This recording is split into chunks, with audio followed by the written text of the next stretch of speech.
Today we're going to talk about something that sits at the intersection of biology, neuroscience, and human performance: muscle protein synthesis. This isn't just about building bigger muscles, it's about understanding how your body responds at the cellular level to nutrition, resistance training, and recovery.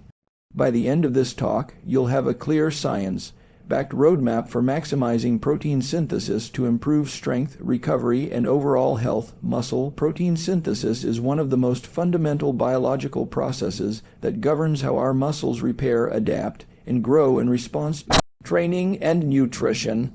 When we say that optimal protein timing matters, we are not just talking about eating more protein throughout the day. We are referring to the fact that the body has specific windows of heightened sensitivity when protein can be more effectively utilized for muscle repair and growth. After resistance training, the muscle tissue is primed for nutrient absorption, and this creates what scientists often call the anabolic window. During this time, the enzymes, transporters, and cellular signaling pathways that regulate protein synthesis are significantly more active, which means the amino acids from dietary protein can be more efficiently directed toward building and repairing muscle fibers rather than being oxidized for energy or stored in other forms. This does not mean that missing a meal right after training will cause you to lose muscle, but research consistently shows that consuming protein in proximity to exercise enhances muscle protein synthesis compared to delaying intake for several hours. For most people, consuming a protein-rich meal or shake within 1 to 2 hours after training provides the greatest benefit. The type of protein also matters. Rapidly digesting proteins such as whey have been shown to quickly increase plasma amino acid levels and stimulate synthesis faster than slower digesting proteins like casein. However, slower digesting proteins play an important role at other times of the day, particularly before sleep, when they can provide a steady release of amino acids overnight. Another important aspect of timing is distribution throughout the day. Studies indicate that muscle protein synthesis is maximized when protein intake is spread across multiple meals, rather than being concentrated in 1 or 2 large servings. The body has a threshold for how much protein can be used for building muscle in a single meal, often around 20 to 40 grams depending on the individual's size, training status, and age. Anything significantly beyond that in one sitting is unlikely to further increase synthesis in that moment, though it may still contribute to overall energy balance. For this reason, dividing total daily protein intake into 3 to 5 balanced meals helps maintain a more consistent anabolic state. It is also critical to consider the role of circadian biology in protein timing. Our bodies operate on a 24-hour rhythm that influences digestion, absorption, and metabolism. Consuming protein earlier in the day, when insulin sensitivity and digestive efficiency are generally higher, may provide an additional advantage for nutrient utilization. Conversely, skipping protein at breakfast or early meals and trying to make up for it later is less effective for stimulating synthesis across the day. Athletes and individuals aiming for optimal performance often plan their protein intake around both training sessions and natural biological rhythms to maximize recovery and adaptation. Age is another factor that influences how timing should be approached. As people get older, they experience anabolic resistance, which means their muscles are less responsive to the same amount of protein that was effective in youth. For older adults, ensuring that protein timing is precise and that each meal contains a sufficient dose of high-quality protein becomes even more important. Without this adjustment, the body may not adequately stimulate synthesis, leading to muscle loss over time. Finally, the combination of protein timing with other macronutrients cannot be overlooked. Pairing protein with carbohydrates after training not only helps replenish glycogen, but also elevates insulin, which plays a permissive role in muscle protein synthesis. While insulin alone does not directly stimulate synthesis, it creates an environment where amino acids can be more efficiently used by the muscle.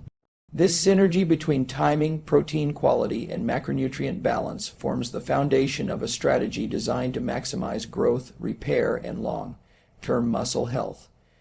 Leucine is often described as the trigger Amino acid for muscle protein synthesis because it acts as the primary signal to activate the molecular machinery that governs muscle repair and growth. Unlike other amino acids that are simply building blocks, leucine serves a dual role as both a substrate and a signal. When leucine levels in the blood rise after eating protein, it directly stimulates a pathway called mTOR, which is essentially the master switch for initiating protein synthesis inside muscle cells. Without sufficient leucine, the process of muscle building is blunted even if other amino acids are present in abundance. This is why athletes, bodybuilders, and researchers alike pay close attention to leucine content in foods and supplements. The threshold for leucine is an important concept. Studies suggest that there is a certain amount of leucine needed per meal to maximize the muscle building response. Typically, this threshold falls around 2 to 3 grams of leucine in a single serving, though it can vary depending on factors like age, body size, and training experience. Younger individuals with highly sensitive muscles may reach the anabolic trigger with slightly less, while older adults with anabolic resistance may require more to achieve the same level of stimulation. This is one reason why protein quality becomes essential. Not all proteins contain the same proportion of leucine. Animal-based proteins such as whey, beef, chicken, and eggs are particularly rich in leucine and tend to outperform most plant-based sources in stimulating synthesis on a gram-for-gram basis. Whey protein, for example, contains a very high proportion of leucine and digests rapidly, making it one of the most effective options for post-workout recovery. Plant-based proteins, while still valuable, often contain lower amounts of leucine relative to total protein content. This means that someone relying primarily on plant proteins may need to consume larger total amounts or carefully combine sources like soy, pea, and rice protein to reach the leucine threshold. Supplementation with isolated leucine or branched-chain amino acids can also help in certain cases, though whole protein sources generally provide a more complete profile of amino acids necessary for sustained synthesis. Timing also interacts with leucine's role as a trigger. When protein is consumed after resistance training, the elevated sensitivity of the muscle amplifies leucine's signaling effect, leading to a stronger and more prolonged synthesis response. If meals are spaced too far apart or protein intake is insufficient, leucine levels may dip below the threshold, leaving the muscle in a state where synthesis is not maximally engaged. This is why evenly distributing protein across the day, with each meal containing enough leucine, rich protein, tends to produce better results than uneven distribution. It is also important to recognize that while leucine is the switch, the other amino acids act as the building materials. Turning on mTOR without a full pool of essential amino acids is like flipping the light switch in an empty room. It may trigger the system, but there is nothing to build with. Therefore, leucine works best as part of a complete protein source that provides not just the signal, but also the raw materials for growth and repair. Still, leucine's unique ability to initiate synthesis makes it the focal point of much research and practical application in nutrition science. As people age, the importance of leucine only increases. Older adults often experience diminished responses to both training and protein intake, which means that without reaching a higher leucine threshold, their muscles may not respond adequately to feeding. Ensuring that each meal contains high-quality protein with sufficient leucine can help offset muscle loss that typically accompanies aging. In this way, leucine is not only relevant for athletes seeking peak performance, but also for anyone aiming to preserve muscle mass, metabolic health, and mobility over the lifespan. Resistance training is the most powerful natural stimulus for muscle protein synthesis because it creates a cascade of mechanical and biochemical signals that prime the muscle for growth. When you lift weights or engage in high-intensity resistance work, the stress placed on muscle fibers leads to microscopic damage and deformation of the muscle cell structure. This mechanical tension, combined with metabolic stress from energy demand, activates a series of signaling pathways, most notably mTOR, which functions as the central regulator of protein synthesis. In simple terms, resistance training sets the stage, and protein provides the raw material to carry out the rebuilding process. Without training, protein intake alone has a limited effect on increasing muscle mass. With training, the same protein intake results in a magnified anabolic response. One of the key factors that amplifies protein synthesis after resistance training is the recruitment of muscle fibers. Heavy or challenging loads engage both slow twitch and fast twitch fibers, creating more sites where protein synthesis can occur during recovery. The degree of recruitment largely depends on the intensity, volume, and type of exercise performed. Multi-joint compound movements such as squats, deadlifts, presses, and pull-ups tend to stimulate more fibers than isolation movements, and as a result, they drive a greater synthesis response. This is why most training programs designed to maximize hypertrophy and strength prioritize compound lifts as the foundation. Beyond fiber recruitment, the localized muscle damage from resistance training triggers an inflammatory response, which in turn recruits satellite cells. These are specialized stem cells that fuse with damaged fibers to donate nuclei, expanding the muscle's capacity to synthesize protein and grow larger. Without sufficient mechanical stress from training, this cellular activation does not occur at the same magnitude, which highlights why nutrition and training must be paired. Consuming protein without training is like supplying bricks without ever building the structure, whereas training provides the blueprint and signal to use those bricks for construction. Another critical aspect is the exercise-induced sensitivity of muscle tissue. After a workout, muscles become more receptive to amino acids, glucose, and other nutrients. This heightened sensitivity can last for up to 24 to 48 hours, though it is most pronounced in the first few hours after exercise. Protein consumed during this window produces a stronger anabolic effect compared to the same amount consumed without preceding training. This explains why athletes are often advised to prioritize protein intake shortly after workouts. It takes advantage of the amplified environment that resistance training has created. The type of resistance training also influences the magnitude of protein synthesis. Training with progressive overload, gradually increasing weight, repetitions, or intensity, ensures that the stimulus does not stagnate and that muscles are continually challenged to adapt. Both hypertrophy, focused training, which uses moderate loads and higher volumes, and strength, focused training, which emphasizes heavier loads and fewer repetitions, can stimulate synthesis effectively. What matters most is consistent progressive overload combined with adequate recovery, as muscles adapt during rest, not while actively lifting. It is also worth considering the systemic benefits of resistance training on protein metabolism. Exercise increases blood flow to muscle tissue, enhancing nutrient delivery. It also improves insulin sensitivity, which facilitates the uptake of amino acids and glucose into cells.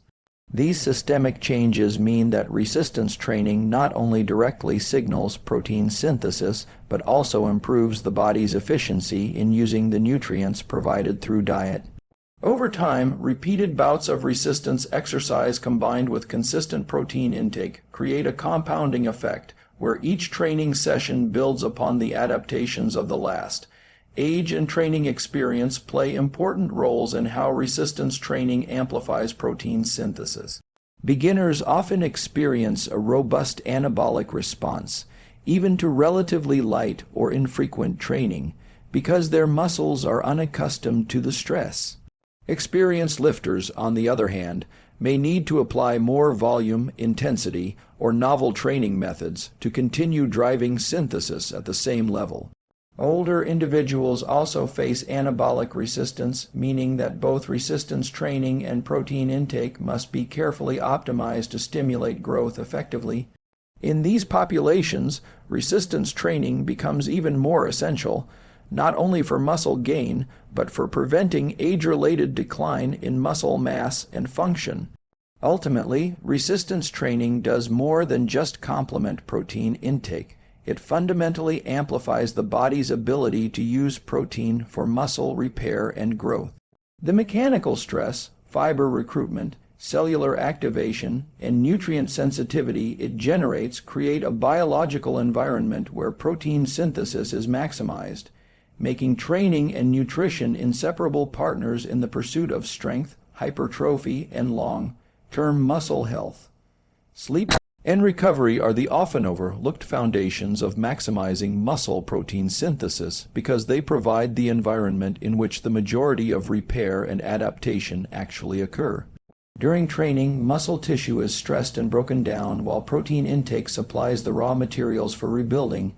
Yet, without sufficient recovery time and restorative sleep, the body cannot optimally direct these resources toward growth.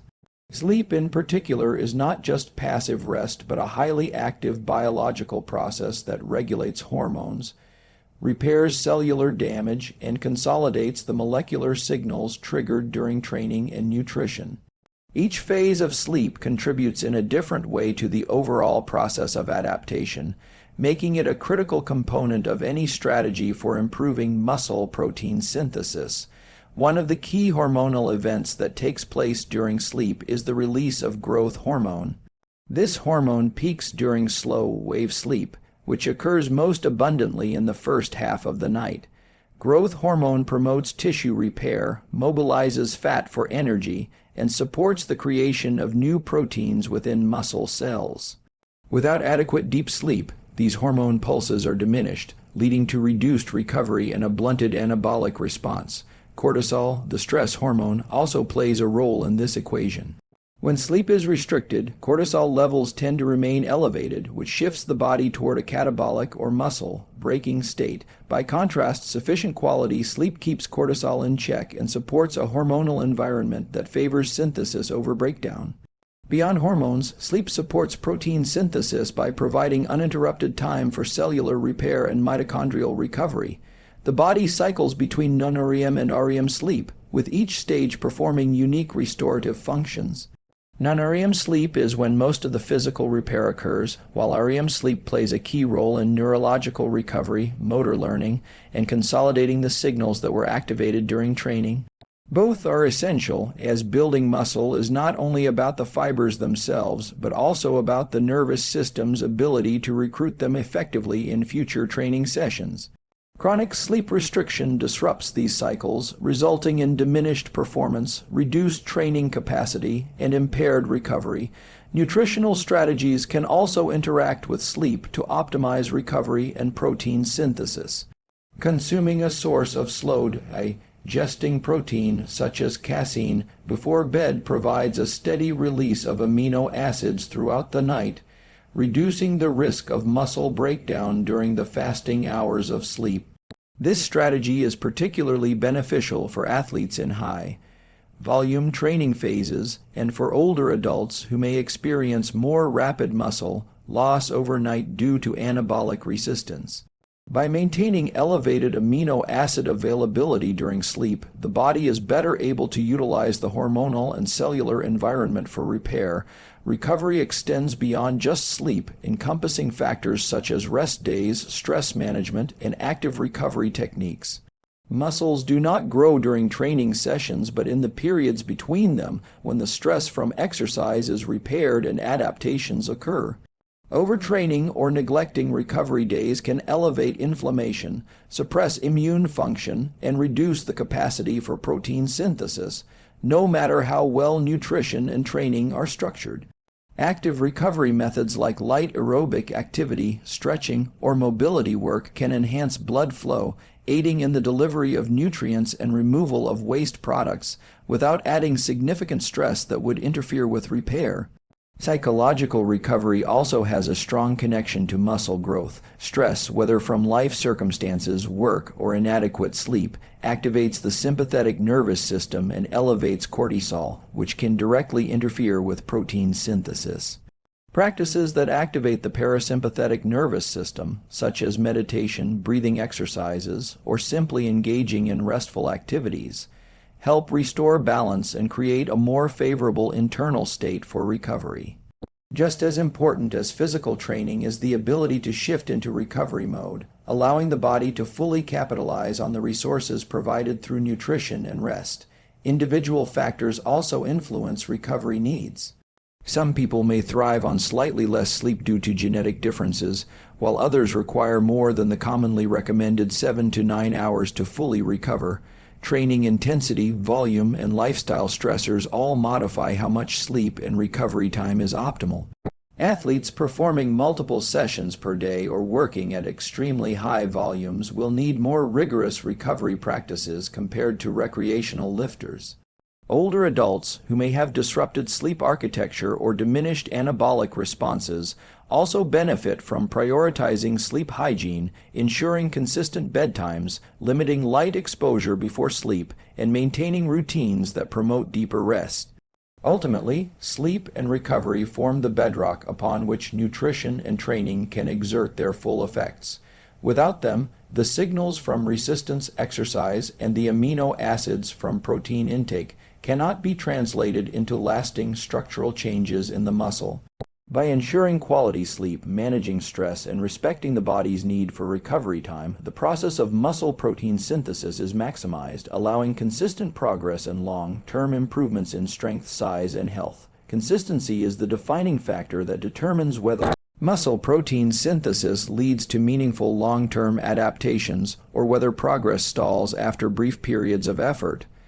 While nutrition, training, and recovery all play essential roles, they must be repeated in a steady and sustainable manner for the body to fully adapt.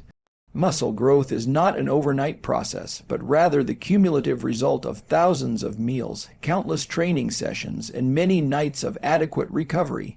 Each stimulus of protein intake and resistance exercise provides a temporary increase in synthesis.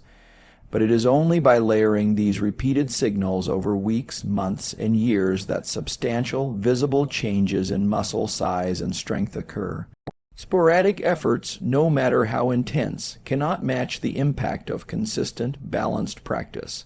From a biological perspective, consistency ensures that muscle protein synthesis is stimulated frequently enough to keep the body in a net positive balance. Every day the body is constantly turning over protein, breaking down old tissue while building new tissue. If synthesis is only activated intermittently because of irregular training, poor nutrition timing, or inconsistent protein intake, breakdown will often outpace repair, preventing progress. On the other hand, maintaining regular training sessions and hitting daily protein targets consistently shifts the balance in favor of growth. Over time, these small but repeated advantages accumulate, leading to significant improvements that may not be noticeable day by day, but become evident across longer time frames. Consistency in training is especially important for maintaining progressive overload, the principle of gradually increasing the challenge placed on muscles to drive adaptation. Missing sessions or training in an irregular pattern makes it difficult to build momentum and steadily apply greater demands on the body. Muscles and the nervous system respond best to repeated, structured exposure to stress followed by recovery, and inconsistency interrupts this process. A week of intense effort followed by 2 weeks of inactivity, for instance, forces the body to repeatedly restart adaptation rather than compounding on previous progress. Steady, moderate progress beats extreme but erratic efforts every time, both for muscle growth and long-term sustainability. Nutrition consistency is equally critical. Hitting protein targets one day and neglecting them the next disrupts the body's ability to maintain an anabolic environment. Because muscles cannot store amino acids in large reserves the way they can store carbohydrates or fats, a consistent intake of high-quality protein spread throughout the day is necessary to keep synthesis elevated. Even small gaps in daily protein intake can lead to missed opportunities for growth. Over months and years, these missed signals add up, and they explain why two people with similar training regimens may achieve very different results based on their consistency with nutrition. Sleep and recovery practices also depend on regularity. Going to bed at vastly different times each night, sleeping for long stretches some days and short periods on others, or neglecting relaxation practices makes it harder for the body to enter deep, restorative phases of sleep that consolidate protein synthesis. The circadian system thrives on predictability, and when recovery is consistent, hormonal rhythms become aligned with training and feeding patterns, producing a more efficient anabolic response.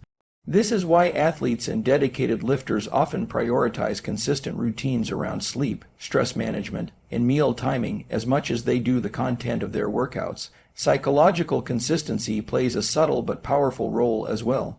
Building muscle is a long-term endeavor that requires patience and resilience. Motivation naturally fluctuates, and there will always be days where energy levels are low or life circumstances interfere. What separates those who make lasting progress from those who plateau is the ability to show up and execute the plan consistently, even when conditions are not perfect. This discipline turns short-term actions into long-term habits, which eventually become second nature. Consistency also provides the clearest way to measure progress. When training, nutrition, and recovery are stable, changes in performance or physique can be more accurately attributed to adjustments in program design or diet. Inconsistent practices, by contrast, create noise that makes it nearly impossible to determine what is working and what is not. By sticking to a steady plan, data accumulates over time, allowing for more precise refinements and better overall outcomes. Over the long term, the body thrives on this steady repetition. Small improvements compound into large ones, and steady signals of protein synthesis eventually translate into visible muscle, increased strength, and better health. Consistency is not glamorous, but it is the hidden engine behind every successful athlete and fitness transformation. It ensures that training, nutrition, and recovery are not isolated efforts, but a seamless, ongoing process that maximizes the body's ability to build and maintain muscle through sustained protein synthesis.